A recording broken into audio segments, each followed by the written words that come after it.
we're back. Fist pump. Oh yeah. Season 1 was so good, wasn't it? We had fun.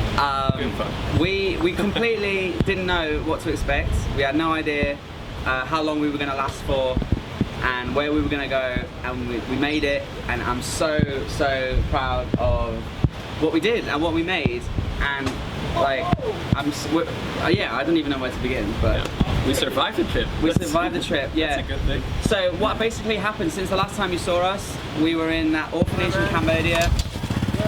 Bye, Thys. Bye, Thys. We ran out of money, and then Thys took a flight to Bali, and what happened the second you landed? Well, I got actually really sick. I got headache, I got really bad fever. I had to check into a hospital, and apparently I had dengue fever, which is a blood virus like malaria, and I was in the hospital for a week. Yeah. So, whilst he was in hospital nearly dying, I flew the same day to Sydney, which is where we are right now. We're hiding from the worst storm. Yes. It's the middle of summer in Sydney. Actually, last week it was really beautiful, but now it's just pissing down the rain. Shit. I didn't come back to Australia for this. Fuck this. But long story short, Thys is here now, and we got so many questions about our show that we decided to do a Q&A video. So yeah, yesterday on Facebook I posted on our Budgeteers Facebook group, cheers, to ask questions about our trip. I'll read the questions for a bit first.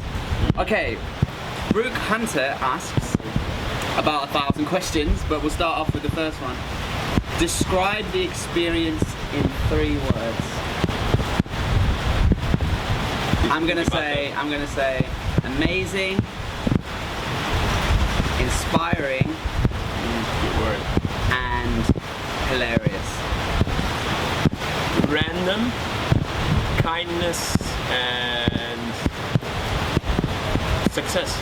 Yeah, that were good ones. Good question, Brooke. She's asked about another 10 questions, but let's just keep going through them.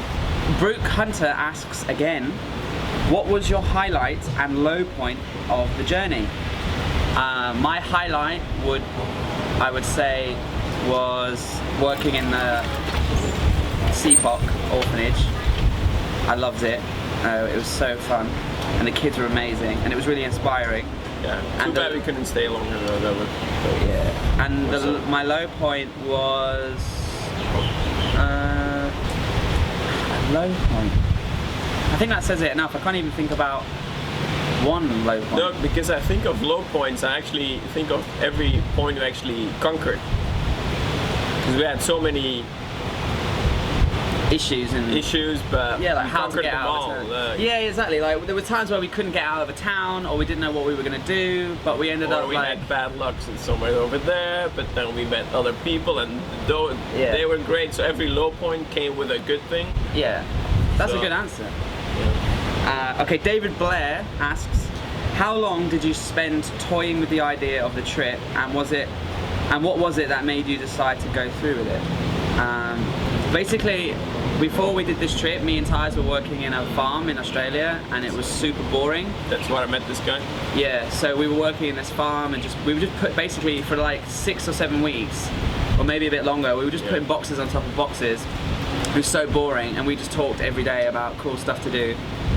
Like I was filming before, and you were doing vlogs, and all these things kind of just came together, and it was if things like that happen, you kind of have to just go with it and do it.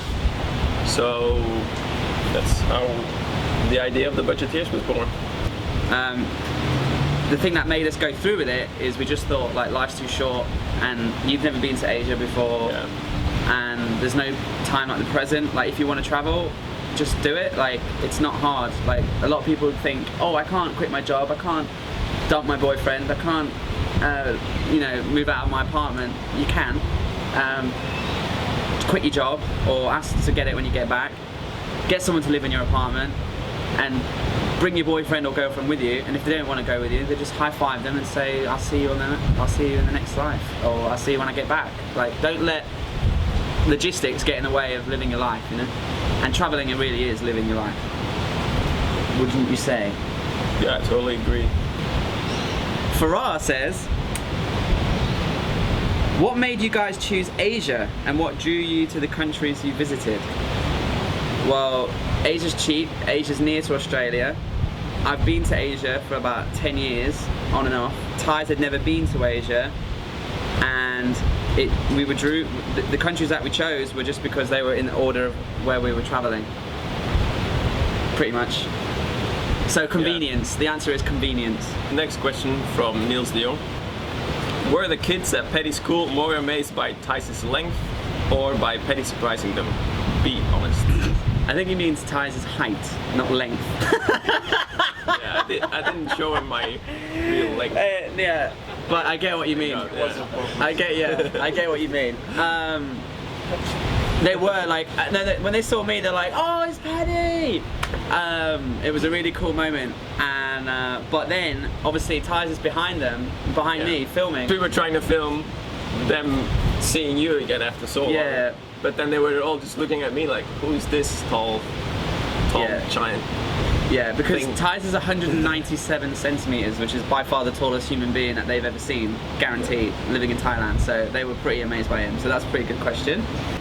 Renato says, how many episodes of Friends have you watched in your tent? Well, it's pretty funny because the first 2 episodes Thys made, I didn't know how to use the editing software at all. And it wasn't until after Bangkok that he taught me how to use it. So like whilst he would be editing for like 2 days, I'd just be like in the background watching Friends. So I think I pretty much watched the whole of season 7, 8 and 9. Alright, Niels de Jong says again, if you could relive 5 minutes of the trip, what would those 5 minutes be? That's a really good question. Can you choose 1 minute here, 1 minute here, and 1 minute here, or? That's cheap. Oh. No. I'm gonna say, I don't know, I think when we got into that BMW in Malaysia, and we were like leather seats, and the guys were really cool, and we weren't sure if we were going to be able to hitchhike at all in Asia, and it was our first day, and then the next minute we're in this BMW. I think the first 5 minutes in that BMW I was so happy with life, and I was like, yes, we're doing it, and doing it in style. Yeah, that's true.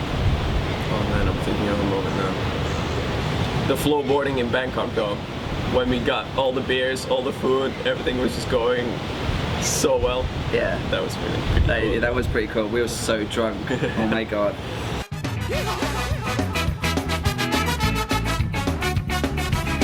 We've got beer, we've got food. Alright, next one. Jess, Doxer. What is your favourite country that you went to, basically? So we went to Indonesia, Malaysia, Thailand and Cambodia. I'll let you answer this because I've been to all of them many times before. All the countries are really, really unique, and it's hard to compare them next to each other because, for example, Malaysia was really nice, but it doesn't have that Wild West. Anything can happen, like Cambodia has, but then Thailand, the people really don't speak English there, but they're so amazing.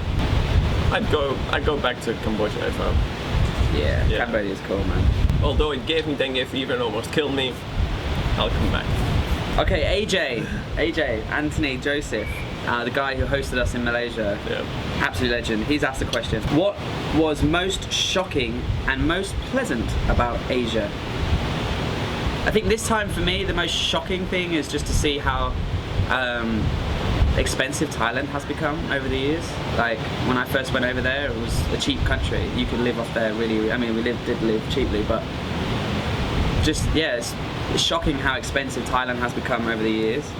So yeah, the most exciting thing for me would have been just the whole hitchhiking experience. Probably when we were in the truck with Uwan, and we thought he was going to crash.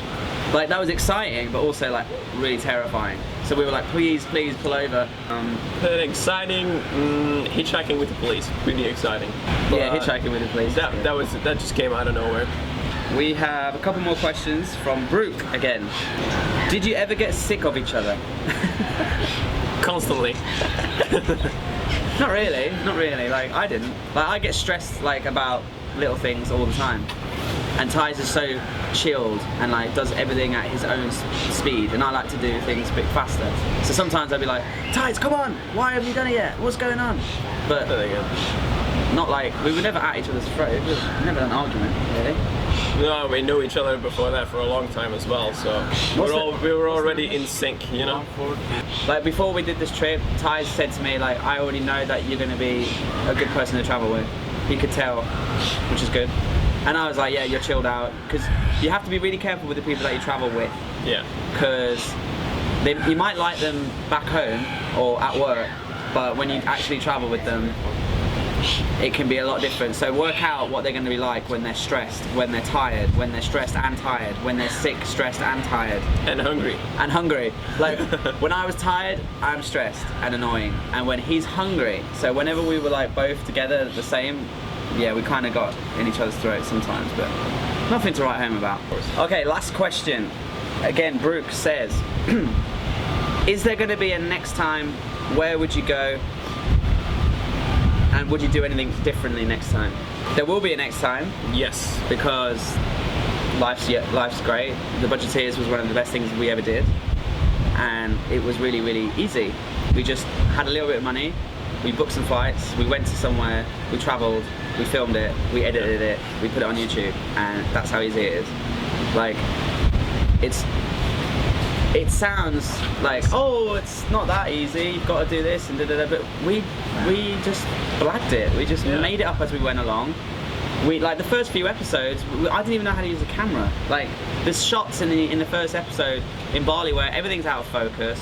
There's shots throughout the first few episodes where we're like, oh God, what were we doing? And so what we would do next time is use our experience of this trip to make the next series much better, like more fluid, better shots, more interesting dialogue, interviewing people more often, traveling in traveling in more exciting ways.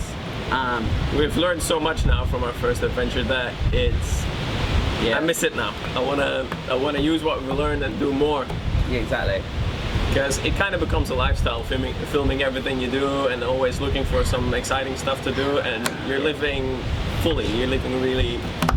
You are alive when you're traveling. That's a fact. Like, you really, really feel the world around you. You know, you're looking at the people. You're tasting all these crazy foods. Like, we tried to do as much as we could in every day, every hour. So now that we're back here in the rain, it kind of feels dull. Yeah, it's so cold right now. And one more thing to answer your question of what would we do differently.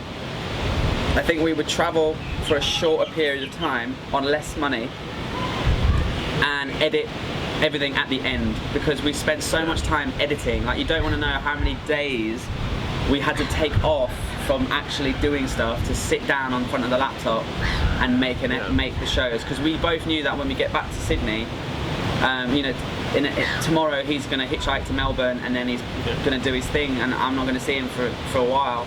I'm working in Sydney. It would just never have happened. We never would have got these shows up on YouTube if we hadn't have made them whilst we were on the trip. But as far as going into the future is concerned, basically this channel is still active. We're still here. We're still behind the scenes, like answering all your comments and your little messages. Like, we get so many nice positive messages and comments. Like, thanks so much.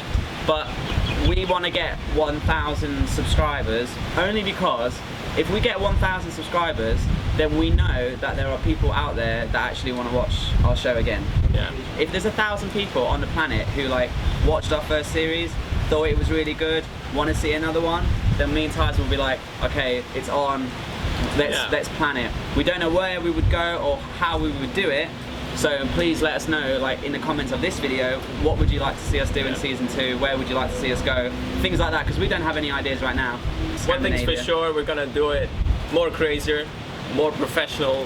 Seriously, everything's gonna be better. We're gonna put more time into it because we know what we want now. Yeah, if you think the first series was good, like, support us, subscribe, then when we see that, you know, you guys give a shit, then we'll do it. Yeah, it's up to you. The wind and the rain and the cold is kicking in right now. This is the middle of summer in fucking sea. Where are we? Coogee. Coogee Beach. Yeah, this is where I'm going to be hanging out for a while. I've got a job just over here. I'm going to be living over there, but the weather is terrible. But anyway, thanks for watching this Q&A. Thanks to everyone who wrote in the questions, and we hope we answered them okay. Please subscribe, get your mates to subscribe, and we'll make season 2, which will be effing sick. So, how do we say goodbye? Bye. Bye. Yeah, bye. Oh my god, I'm literally